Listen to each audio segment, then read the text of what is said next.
دیکھیں بالکل کل میں جب یہاں پر آئی تھی پہلے دن میں آئی تو ان کا رویہ بہت سخت تھا میرے ساتھ، اور کل میں آئی تو میں قرآن لے کے آئی اپنی ان روایات کو مد نظر رکھتے ہوئے. آپ بھی جانتے ہیں کہ بلوچوں کی ایک بہت ہی خوبصورت روایت ہے کہ اگر قاتل بھی اور عورت اگر گھر پہ چل کے چلی جائے تو قتل معاف ہو جاتے ہیں. میں قرآن لے کے آئی اور میں نے ڈاکٹر ماہرنگ کی گود میں قرآن رکھا کیونکہ وہ شک کر رہی تھی مجھ پہ کہ پتہ نہیں مجھے کس نے بھیجا ہے، مجھے کس نے بھیجنا ہے. پاکستان میں اگر سیکیورٹی ایجنسیز بھی ہیں تو وہ کوئی انڈیا کی سیکیورٹی ایجنسیز تو نہیں ہیں، پاکستان کی سیکیورٹی ایجنسیز ہیں نا. اگر وہ بھی بھیج رہی ہیں یا حکومت بلوچستان یا حکومت پاکستان ہمیں یہاں پر بھیج رہی ہے تو وہ کس کی حکومت ہے؟ کسی غیر ملک کی حکومت تو نہیں ہے، آپ کی اپنی حکومت ہے اور وہ ماں باپ کی طرح آپ کو ٹریٹ کر رہے ہیں. تو میں نے قرآن بھی اس کی جھولی میں ڈالا اور اسے کہا کہ ہماری نیت صاف ہے. میری بات سنیں، میری بات سنیں، بات سنیں، میری بات مکمل کرنے دیں، مجھے بات مکمل کرنے دیں. تو میں انہیں یہی دیکھیں افغانستان کی جنگ کا کیا نتیجہ ہوا، اتنے عرصے کی جنگ میں اتنی معصوم جانیں ضائع ہوئیں، آخر بات چیت کے ذریعے مسائل کا حل نکالا. پھر وہ کہتے ہیں کہ یونائٹڈ نیشن نے پیلسٹائن میں کیا کر لیا، یونائٹڈ نیشن نے کشمیر میں کیا کر لیا. یہ پاکستان کا انٹرنل میٹر ہے، ہم سب کو مل کے بیٹھ کے سر جوڑ کے اس مسئلے کو حل کرنا ہے. اور جہاں تک انہوں نے بات کی بالاچ کی، دیکھیں بالاچ کا جب وہ واقعہ وہاں پر ہوا تو سی ٹی ڈی پہ انہی کی ڈیمانڈ تھی کہ سی ٹی ڈی پہ ایف آئی آر ہوئی، آفیسرز کو سسپینڈ کیا جائے، آفیسر سسپینڈ ہوئے. ان کی ڈیمانڈز گاہے بگاہے مانی جا رہی ہیں اور یہ 2 دہائیوں کا مسئلہ ہے، یہ جو مسنگ پرسنز کا مسئلہ ہے، اور اس میں اور بھی بہت ساری سازشیں ملوث ہیں.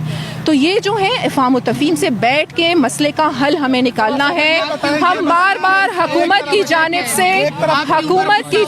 ماہرنگ اتنا غصہ کیوں ہو رہی ہے آپ کے اوپر؟ کیوں آپ کی ماضی کے بیانات کی وجہ سے تو نہیں ہے؟ ایک طرف جان اچک ظہیر ہے وہاں پر انڈیا کا ایجنٹ بنا رہے ہیں. پہلے جواب دیجیے گا میں ماہرنگ کا جو رویہ ہے کیا آپ کی ماضی کے بیانات کو لے کر اس طرح رویہ اپنایا جا رہا ہے؟ میں نے ہمیشہ پاکستان کی بات کی ہے، میں نے ہمیشہ پاکستان کے مظلوم لوگوں کے حقوق کی بات کی ہے، میں نے ہمیشہ بلوچستان کے حقوق کی اور بلوچستان کی بات کی ہے. کون سے ماضی کی آپ میرے بیانات کی بات کرتے ہیں؟ میں ایک پاکستانی ہوں اور ایک محب الوطن ہوں.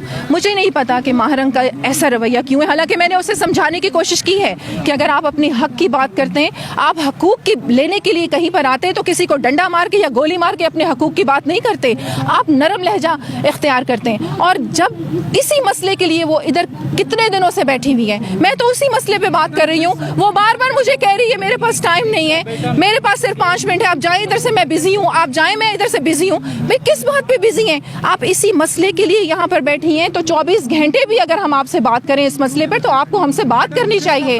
اتنا سخت رویہ نہیں ہونا چاہیے.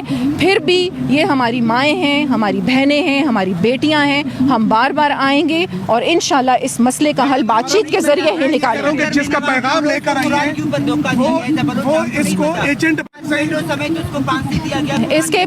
اس کے میری بات سنیں، دیکھیں اس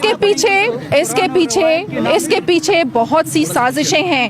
گلزار امام شمبے کو اگر آپ لوگ جانتے ہیں، اس نے ہتھیار ڈالے اور اس نے میڈیا پہ کیا بیان دیا.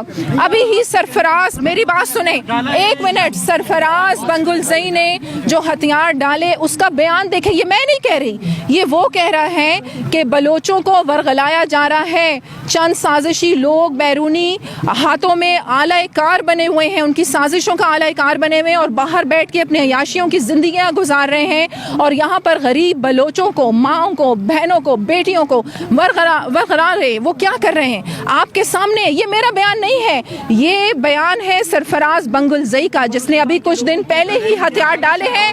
اور وہ خود بھی یہ جتنی بھی کلندم تنظیمیں ہیں ان کا وہ حصہ رہ چکا ہے. یہ اس کا بیان ہے کہ ہم بلوچ ہیں، ہم معصوم ہیں، ہمیں ورغلایا جا رہا ہے. یہ چند لوگ باہر بیٹھ کے اپنے عیاشیوں کی زندگیاں گزار رہے ہیں اور یہاں پر وہ پاکستان کا استحکام نہیں دیکھنا چاہتے، بلوچستان کا استحکام اور ترقی نہیں دیکھنا چاہتے. بلوچستان اور پاکستان کو کوئی علیحدہ نہیں کر سکتا. یہ ایک ساتھ ہے، ایک ساتھ رہیں گے. اور بلوچستان کی ترقی پاکستان کی ترقی ہے، پاکستان کی ترقی بلوچستان کی ترقی ہے. میں جب فرسٹ ڈے یہاں پر میں جب پہلے دن یہاں پر آئی, میں بار بار آپ کو کہہ رہی ہوں, میری بات سن لیں, میں نے آپ کا سوال سن لیا ہے. میں فرسٹ ڈے جب یہاں پہ آئی تو میں اپنی ذاتی حیثیت سے یہ آئی تھی, کیونکہ میں خود بھی ایک بلوچ عورت ہوں, بلوچستان سے میرا تعلق ہے, ہماری مائیں بہنیں بیٹیاں یہاں پر بیٹھی ہوئی ہیں. پھر جب میں نے ان کی ڈیمانڈ سنی تو میں نے گورنمنٹ آف بلوچستان سے بات کی, اور انہوں نے مجھے یہ کہا کہ بالکل آپ ان سے بات کریں, کمیٹی ہم قائم کرتے ہیں, جتنی بھی F I R during protest جو ان کے لوگ گرفتار ہوئے تھے ان کی ایف آئی آر بھی ہم ختم کر دیں گے, یہ آ جائیں یہاں پر, واپس آ جائیں بلوچستان میں, ہم بیٹھ کے ان کے ممبرز کمیٹی کا حصہ بنیں, ہم بیٹھ کے ٹائم فریم طے کرتے ہیں اور مسائل کا حل نکالتے ہیں. ٹھیک ہے جی, بہت شکریہ, بہت شکریہ.